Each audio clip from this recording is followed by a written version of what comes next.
Louis, did you really insure your bum for $160,000?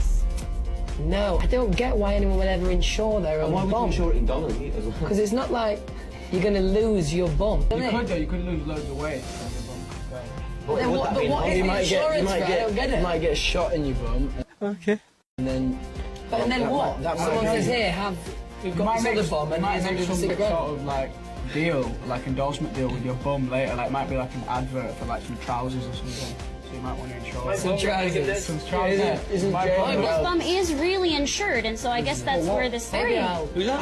J-Lo, Jennifer Lopez. She insured her bum. Because she's got a really good bum. But why? What is insurance? I don't know. for? So then, It's like if insuring If you like crash your your arm or car, something. you get a new car, Yeah. right? If you lose your bum, what crash your someone bum. presents you with If a you crash brand your new bum, you bum? don't get Yeah, they courtesy just bum. put implants in your bum for you. So no, your bum is not insured. In short, no.